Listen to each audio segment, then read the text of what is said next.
somewhat science fiction novel, you can question the science fiction element of it. It's certainly the only science fiction novel ever to win a Pulitzer Prize. So people, I think people were ready for that. It's in the way in the 1970s, people were kind of primed for disaster because, there was a lot of sort of first wave angst about the environment that quickly went away and was replaced by, we had the fossil fuel shortages and gas lines and all kinds of things like that. That fell by the wayside, and I think there was sort of a decline in some of the post-apocalyptic novels that were being published. And I think now we're seeing a resurgence of it in popularity as well, because people are thinking about it. It's just, some of these books can be more sort of like primers in a way, to at least sort of psychologically prepare yourself for what's going to happen. Dahlgren, as I mentioned earlier, which is, Samuel Delaney is a black gay man who wrote this book about, and a number of people mentioned after Katrina, that people who had read Dahlgren, that the whole Katrina phenomenon was very eerily kind of prefigured in Dahlgren. But in that book, the people, in Dahlgren, the people start actually building a society and a working culture out of ruins. And it works. It's very strange and weird and often violent, but it is a functional culture. And there's a recent nonfiction book that came out, I can't recall the name of it, it's been getting a lot of press, and it's about how, in fact, we're led to believe, we have this received wisdom that in the wake of a terrible disaster or catastrophe, that, that people behave badly, that people behave terribly. You have Mad Max, you have The Road, you have all these awful scenarios of people eating each other. But in fact, in the wake of a number of disasters, there was a terrible explosion in Halifax, Nova Scotia in the early part of the 20th century. This woman cited a number of ones. She said, before there is government intervention, before people come in from outside and try to impose a structure and a form, the people who are actually the survivors do a much better job of dealing with things. They delegate authority, they help, so they have a much more functional mode of dealing with a disaster. So, and this is one reason why, as Brett mentioned, he's living, I also live in northern New England, and I worry less about something terrible happening there because we're sort of already isolated and kind of in a better situation to deal with it. Whereas I think people who are in cities or more populous areas are going to have a more difficult time because they're not going to have the access to resources, to farms and food and livestock. But also they're going to be more prone to fall under the thumb of government coming in to tell them what to do. I have a wood-burning stove and a well, but I also have a water pump that's powered by electricity, so you get I guess you one way to get the other.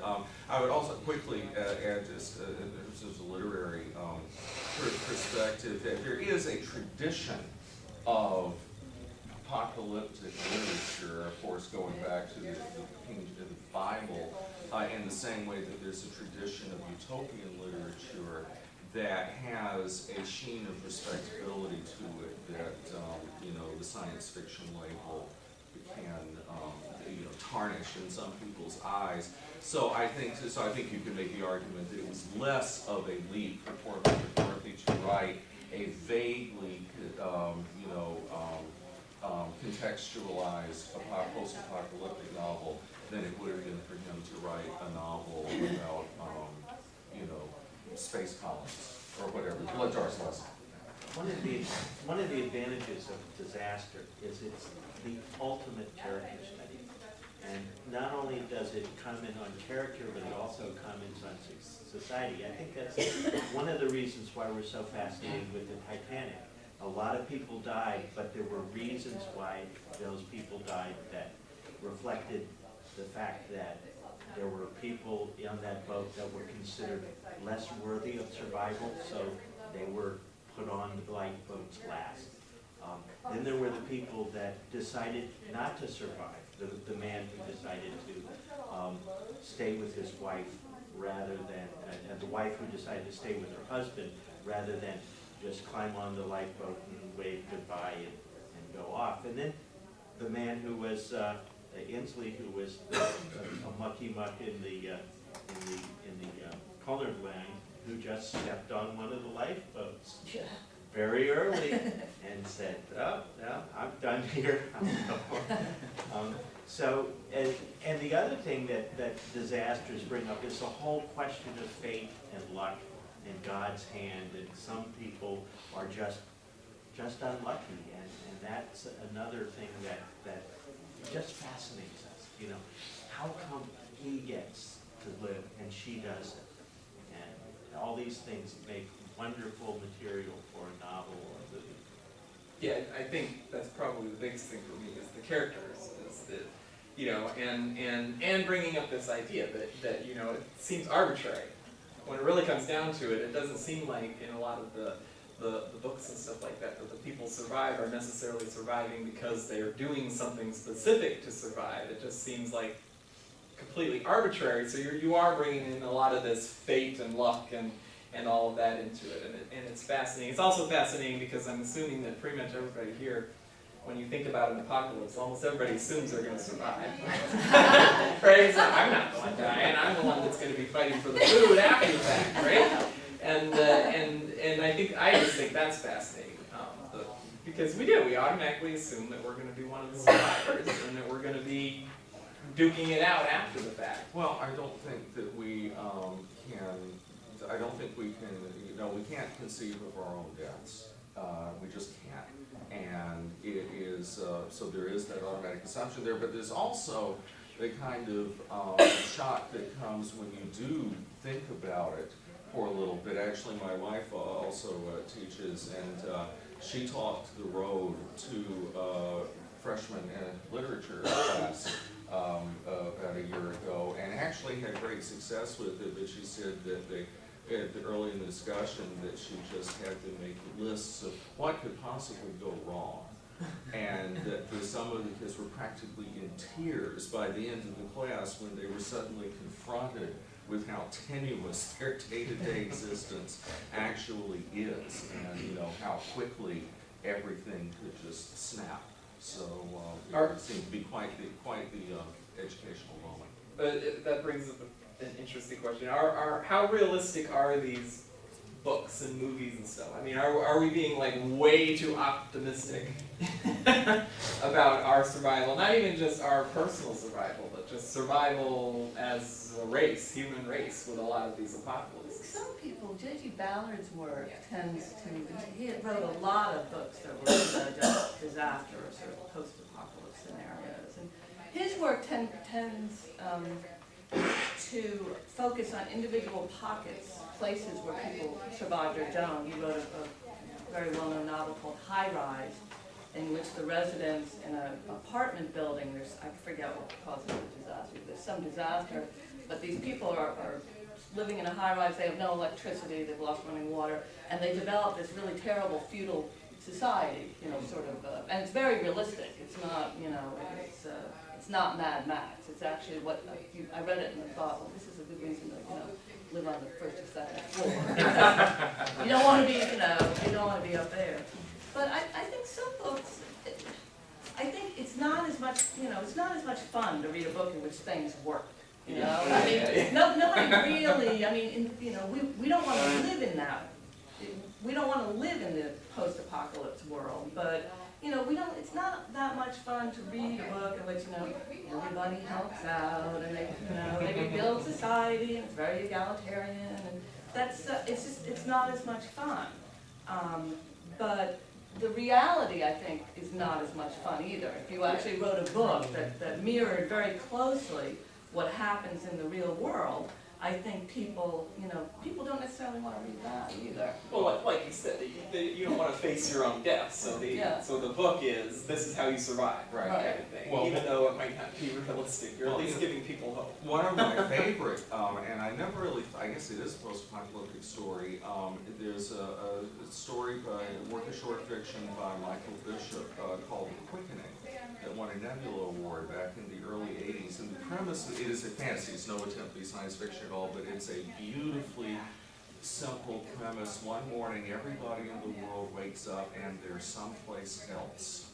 The protagonist goes to sleep in Lynchburg, Virginia, and wakes up the next morning in Seville, Spain.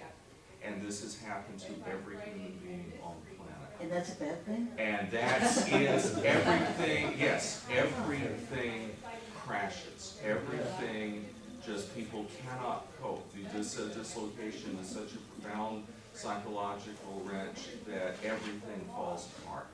All right, it is absolutely a post-apocalyptic story, and I think you're right that we are maybe optimistic about how, well, people will survive, and it depends on so many factors. I mean, I'd be interested in that book that Liz mentioned, because I have to say my reflexive action to your description, reaction to your description of that book is one of deep, deep skepticism. This is the one, the The nonfiction? nonfiction Oh, she knows, book this, about- yeah, she actually studied, she had, I don't know, half a dozen catastrophes that she studied them in depth and talked to Yeah. survivors and really her findings were that as soon as there was outside intervention, that's when things really just. Or that reference you're talking about, what is it called? I can't recall the title. But Well, on the one hand, in support of her would be it's in 2002, there was a massive power outage in Manhattan, and things did not fall apart. People just walked home. All Yeah. right, there was no things to support that. On the other hand, of course, two of my most vivid memories of Katrina is the infamous episode where some people were trying to get across to a community, and the members of the community just stood there with weapons and said, "No, you cannot come in." All right, this predominantly white community telling this predominantly African-American group of people, and also of the one governmental agency that worked brilliantly well in Katrina, which was the U.S. Coast Guard. All right, so it's just my temperament that makes me automatically skeptical of anybody who's saying, well, everything will be okay until the authorities come in. But it does not surprise, but I'm sure that there are a lot of case studies that indicate that, maybe we won't all just fall on each other ravenously, as soon as the lights go out. I've read similar studies to what Elizabeth is talking about, but what I thought, most of what I'd read said it was smaller groups and more homogeneous groups. And as time goes on, if it's like San Francisco earthquake, that started out fine, but then it started to get worse. Yeah, And they well, really long need- term, And then they yeah. really needed the army to come in and Yeah. shut it down. Yeah, no, I think that's true, and I think actually that's what she says as well, that this is more of a short-term thing, and over time, if you're going to have continued food shortages, and, water shortages and health supplies, then you are going to need some assistance from the outside. But she also studied, the impact of the immediate aftermath of 9/11, and here was something that was, a huge disaster, and people behaved. People walked across the bridges to go home. Right. People, Yeah, it's and just- that to me was amazing, to think that you could have something like this, and for the most part, people in Manhattan, They didn't panic. They And didn't And I panic. think it's interesting that power failure I mentioned, that was almost exactly a year later, because I remember hearing it on the radio when we were coming back from a cross-country trip. There's something about it, everything went dark in Manhattan, and uh-oh. Well, that was also, But, that was the third one. yeah. I mean, I live in New York. I went Brooklyn Gym. Brooklyn. You went to Brooklyn. That was the third one. Once it was determined that it was not terrorist related, it was just, oh, here we go. Yeah. They have it about every 20 years. They'll do one or two. Yeah, and again, people in other parts of the world routinely cope with levels of infrastructure failure that we would have a hard time with. And everyone did until like 100 years ago. Yeah. I think that there's at least, well, I'm reminded of two things. One, talk about the cooperation people think about community playing. And, the theme, not that people do cooperate well in disaster, but that most of the guys are going to stop cooperating well. And I was thinking about the skepticism that we talked about, John Garley, so many days just got totally fed up and wrote this short story called The New York Telephone Directory of Bridge, which is a list of names, starting with A. And you have several pages and he's describing briefly these people, and then you get to, and this one died and that one died, and this one died, it's over and over and over and over. And this is how your wife died, this is how your children died, this is how you died, that's the end of the story. Yeah. Because he got so fed up with you know, brave people in slogging through post-apocalyptic times, you know, you're all gonna die this out, you know. Well, I think there is a difference, like as mentioned earlier, with what type of apocalypse it is, and how people behave afterwards. I mean, if it's some kind of biological thing and people are, like the plague or whatever, and people are getting sick, I have a feeling that, you know, if you're in that society and you're one of the survivors and you cough, Right. you know, your group is going to turn against you a lot more than something like, you know, a meteor strike or whatever, and it's done, it's over with, you know, all you have to do is survive after that. It's not something that's going to be ongoing.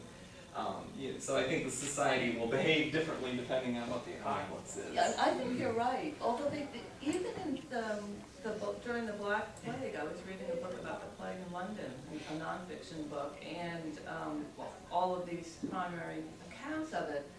And I was very surprised. There was a lot of what you were talking about, you know, first time somebody coughed, they were like sent to the pest house. But there were a remarkable number of people who were, you know, what they called surgeons, who were more like doctors, and, you know, the healers and people, I mean, surgeons were more like healers rather than, you know, operating on people. A large number of people who were in the healing professions and religious and people who worked in the infrastructure, they remained in the city to help, even though they saw these people dying, and a number of them did contract the plague and die. But they stayed there to keep things going. And it was very poignant to read these accounts because, you know, they would stay to do this and they would die. Yeah. And they, you know, they would, in some cases, they would leave their wives and children outside the city where the plague had not yet hit, and they would choose to remain there. It was mostly men. So it was very interesting. I was very surprised that people would behave that altruistically, Yes, you know, 400 years ago. because they knew the risks. They knew the risks. Because they were living with it. They would high. would see everybody on the street would die, and they would be, you know, people would become, you know, bring out your dead, but you read in Samuel Johnson, Johnson's diaries, I think, where he talks about, you know, going and he's continuing to go to the pub or the Pete, sorry, and you know, going to the pub and doing all these different things to kind of keep his business interests going. And he's, you know, he's just trying to go about his business while all of this is happening. I don't know. So. Yeah, and you know, Defoe's Journal of the Plague here, you know, covers the same, some of the same territory. Well, you know, there's that Robert Frost poem that we all get, and you know, by the time we're in the 6th or 7th grade, some say the world will end in fire, some say ice, Right. and you know, it depends on that because a kaboom apocalypse, you know, a nuclear Holocaust, you know, it's very different from, you know, gradual or even accelerated climate degradation or running out of water, which we're going to be doing very soon if we're not already.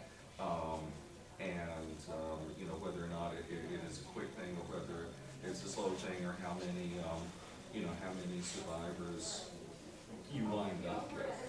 I think I personally feel as that we are living in a pre-apocalypse scenario now. I really do. I think this is something that's progressing, and it's interesting, you know, what we're talking about, how people always think, well, I'm going to be the survivor, that in a lot of places in government and, you know,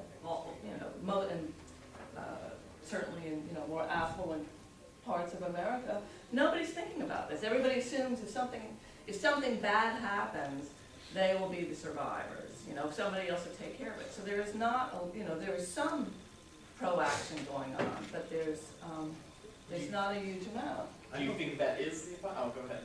I don't think there's a current of optimism, though, about the future going on right now. I think that's one of the reasons why science fiction is getting a smaller audience, because people don't want to read about the future as much as they used to, because it's not this wonderful place where everyone gets their jet car and drives to work on the moon and discovers wonderful things. I mean, a lot of this stuff is about disasters, and there's a thing that people say that when people are optimistic, they read science fiction, and when they're pessimistic, they read fantasy.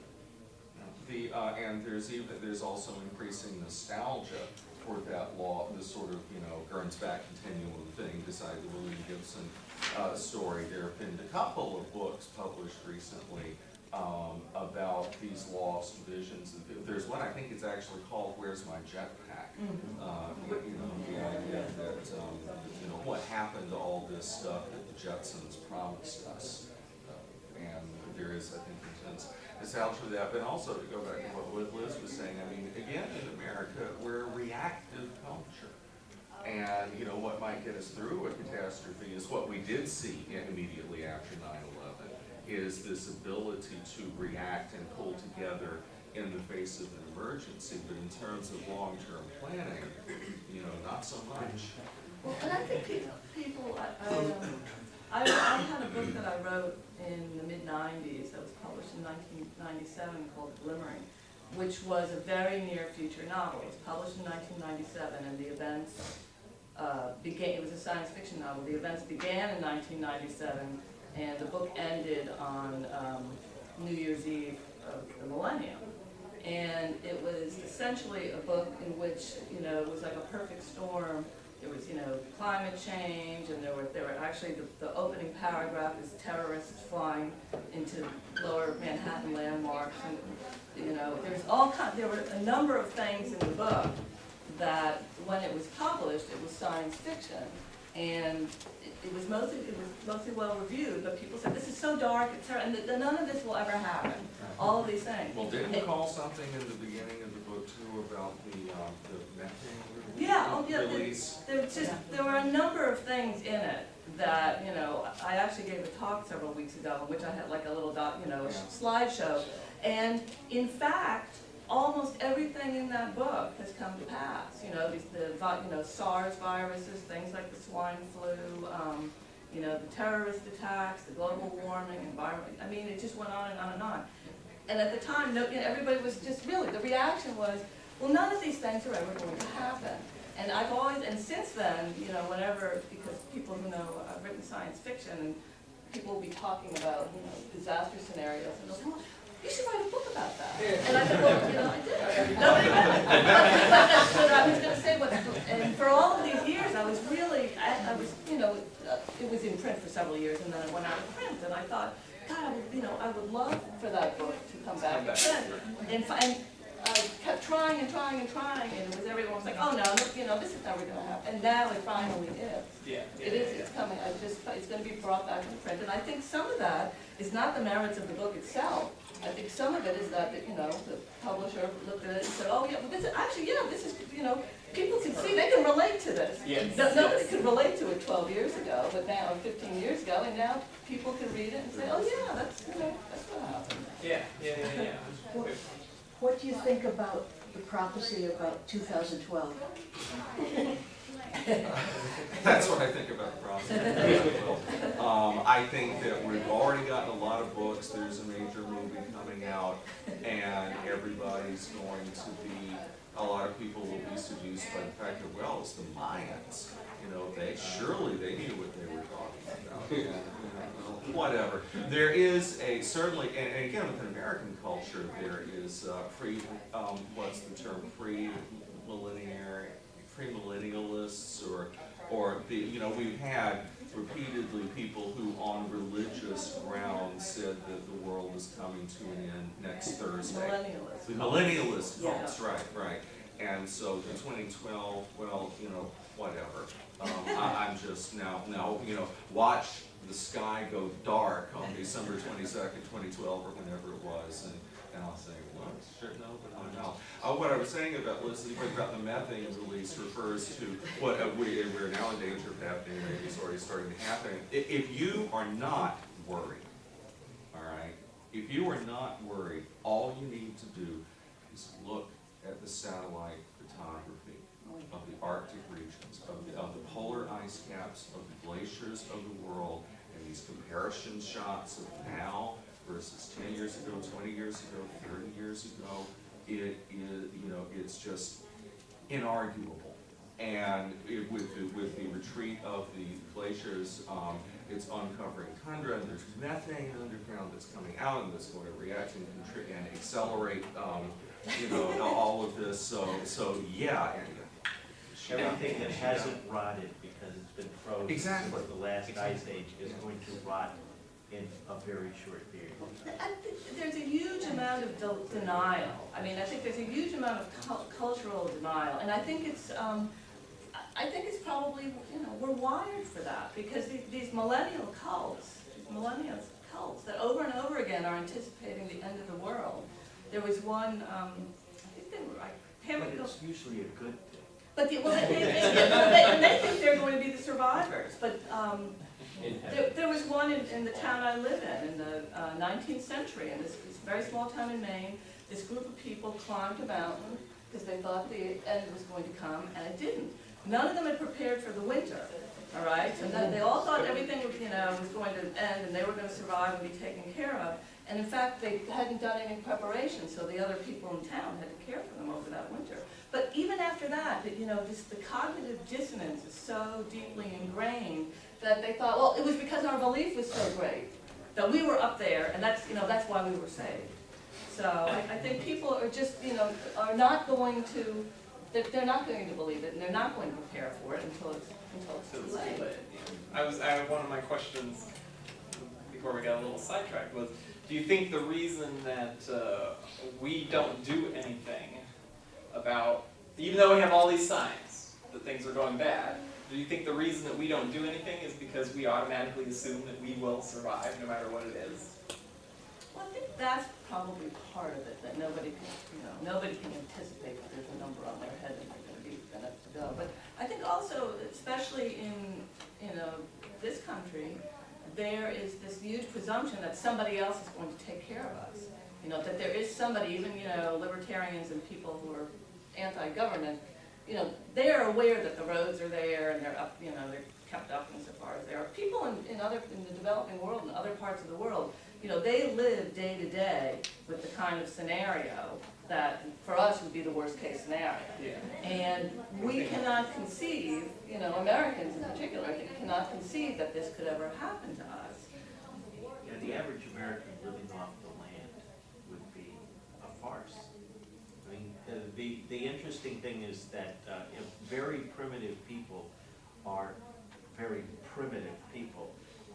masters of the technology of survival, and they know immense amount of information about their environment, about the animals and the plants and the seasons and the geography, and they can survive in places where the average person would die of thirst or hunger very quickly.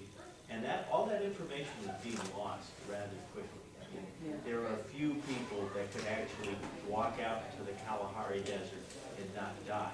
And those people are Bushmen, but it only takes a generation for all that information to disappear. And a young Bushman who hasn't been brought up that way is no more capable of living in the desert than a German tourist. But I think if there was, you know, a worst case scenario and a disaster, I think that within a generation, people would have learned by trial and error. They would have restarted it up again. I think that, you know, it's like the old saw about, you know, They would have lots of space. yeah, you know, Second World, Not a lot of the competition. Second World War, you know, the World War III is going to be fought with the, you know, nuclear bombs. The World War IV is going to be fought with rocks and sticks. I think that, you know, people will sort of go back to zero and have to kind of learn from the ground up how to do these things. So I think you're correct. I think it is going to be lost, but I think that, I mean, you know, People people as a species survive. Yes, You know, yes. we're animals. We learn how to get enough to eat and shelter to keep going. We would lose a lot of people along the way. Yeah, we would in the lose a learning lot of curve, people. we would lose a lot of people.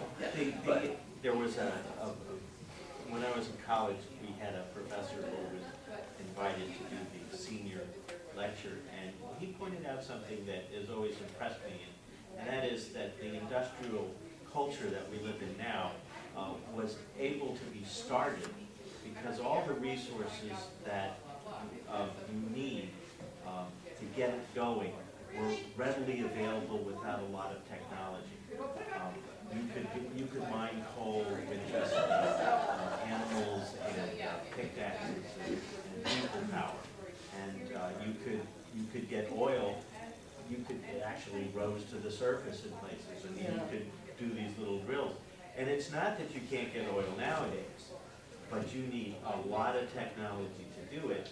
And if for some reason that technology breaks down, you don't have the ready resources to start it up again. There is a book, I've got a nonfiction book, it's title I can't remember. It was running through these sort of technological failure, so Dark Ages 2, Roman numeral 2, and it was focusing on what you're talking about issues of specific technology, and it made a really interesting point that grabbed my attention, that we are so dependent on satellites for maintaining, technological stuff, things for us in communications grids and all of that. But satellites need to be reserviced and or replaced on a regular basis. So if you had some interruption in service, let's say a short-term something that you couldn't deal with everything that's in orbit for say 20 years, and then you fix it, and now, okay, but now all the satellites are gone, and that level of support has just utterly disappeared. Well, there you go. But again, I think that one of the other ways in which I think the scenario at the beginning of Liz's book is very apt is that, it's maybe a question of apocalypses, of, several things having to go wrong that are just going to, have feedback effect and lead to an overall catastrophe that any one of them would not have by itself A perfect storm Yeah. scenario. One thing that Will brought up was the whole, we had this whole misconception about how much land and all that kind of stuff it would take to feed us. And I see it, like I live in the middle of the city, I live in the middle of downtown Binghamton, and I have a roof garden. I'm on the 3rd and 4th floor of this building, and I took over the roof, and I put a roof garden up there. And then we have people come in, we show them the roof garden and everything, and one of the things is they almost always say that they can't believe how much we have on the roof, and we must not have to buy groceries at all or anything like that. And I'm like, I've got my entire roof covered with plants. And what they're not seeing is that after working all summer, I get peppers for like 2 weeks. And I get squash maybe to last me a couple days, except for zucchini, of course.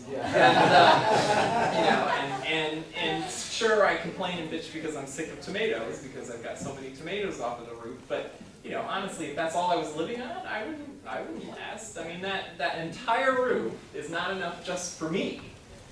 And they totally, we're so used to being able to get anything at any time of the year if we're willing to pay for it. And that, you wouldn't have that. You would not have food. You would get blueberries for, 2 weeks during the summer, and that would be it. You wouldn't see blueberries again until next year. And it just amazes me how naive a lot of these people are when it comes to stuff like that. I'm like, you need a god of land to support yourself. Well, and even, as Brett was saying, just the reliance on some form of technology, because where I live in Maine, there's actually quite a few people who are doing self-sustainable living, and, pretty much they're living almost totally off the grid, and they're raising their own food, and some of them in a very small area are able to raise enough fruit and vegetables and beans and, dried beans and things to get them through the winter. Yeah, But but they have to rely on a freezer. Yeah. So what happens, there's technology, you lose electricity, you lose power tools, and you can even for only canning. Yeah, you can only can if you can get the glass. Right. And the jars, And of course, what you were saying about, that's another argument for a communal approach, because you can't raise enough food to sustain yourself, but you're trying. Okay. And if you do that shared, and it's the same thing in Vermont, an increasing emphasis on sustainable agriculture and farmers co-ops and eating locally, and of course that has the added effect of you know, if you're eating food that doesn't have to be shipped several thousand miles to get to you, then that has a positive impact in terms of, you know, environmental, what it does to the environment. Now, yeah, I won't get, this is a completely side track. I think there is a lot of good that comes from global trade. I think it's a very good thing, almost, you know, in terms of how we look at the world, that Americans now routinely eat yogurt or calamari or something that, you know, 50 or 60 years ago would have been some sort of exotic thing in a foreign restaurant. And I worry about, I said the word tribe, I worry about the very concept of tribalism, you know, in the wake of a technological collapse. But that's a sign. Okay, we're getting close to the end here, so I want to ask one non-serious question before I go out to the audience and stuff like that. So thinking in terms of an apocalypse, why the hell does anybody live in New York City? I mean, every single freaking... Hey, New York City New York is no City. place where, Yeah, I mean, it's like, Denial. yeah, it's gotta be denial. It's just like Suffer totally... long. Right, exactly. Or Paris. Yeah, Don't you'll live within falling distance of the Eiffel Tower. Because it's gonna go, no matter what happens. It's gonna be an ice age, but it's maybe you're gonna go. assuming you'll have enough warning that you can get out, or you know, some kind of guide. Well, also, you can't, even as you can't hole up, well, you can, people do all the time, even as it's unwise to lock yourself in your house because you're afraid if you walk down the street, you'll get hit by a car. You know, you can't say, well, I'm not going to ever set foot in Manhattan again on the off chance that, you know, the sea rises or the bombs fall, or whatever. There's one quick thing, there's a story, Robert Silverberg tells a story about having a conversation with Robert Heinlein in the early 60s, and Heinlein was all about bomb shelters and all of that, you know, and he was berating Silverberg that he didn't have a fallout shelter under his house, and Silverberg said, well, if the bombs fall, I want to be at ground zero, because I do not want to live in the world that Exactly. after Yeah. that. And, In New York, is ground zero. and New York Yes. Apparently, according to all the movies anyway, and books. So, yeah.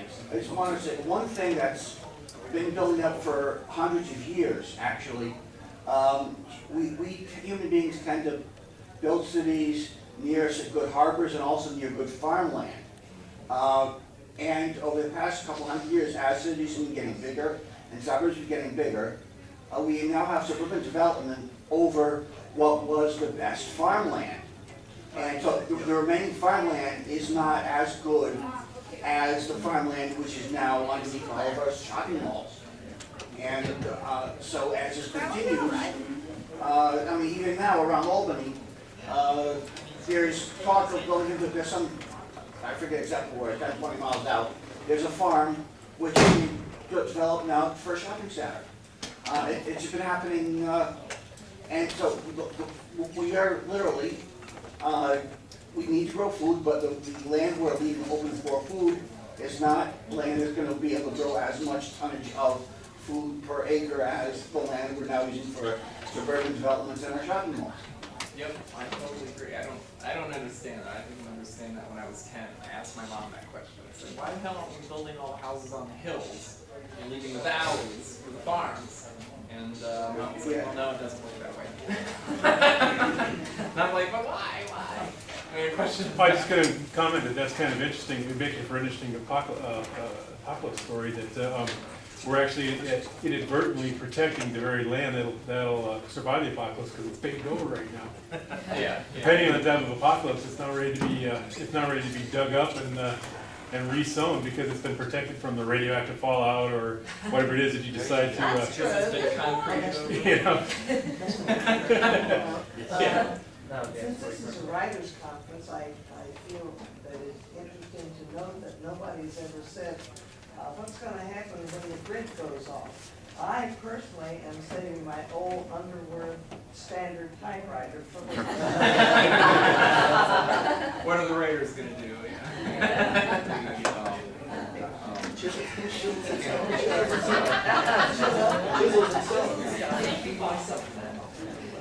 So yeah.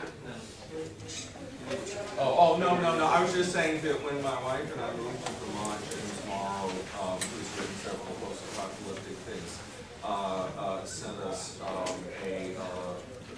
radio that had a solar panel on it as a housewarming gift for, you know, when eventually when everything went boom, we might need Yeah. That's an oxymoron, a radio with a solar panel. a radio with a. If it needs a solar panel, it's not gonna need any more radio. Well, that's true. Well, I think that for something that if we ran out of both alternating and direct current for short term. But yeah, eventually it's all going. Okay, we really need to wind up, so is this quick? It's very quick. Okay. I apologize if this has been mentioned because I was in and out, but isn't it ironic that here we are in Albany, New York, which was the destination of Jan Michael Vincent in Damnation Alley, the post-apocalyptic movie, where everyone was safe. So there will be an Albacon after the apocalypse. I think Albany is also the safe spot here. The Dragon Quartet books by Marjorie B. Kellogg. They ended up in Albany at one point. So thank you guys all for coming, and enjoy the rest of the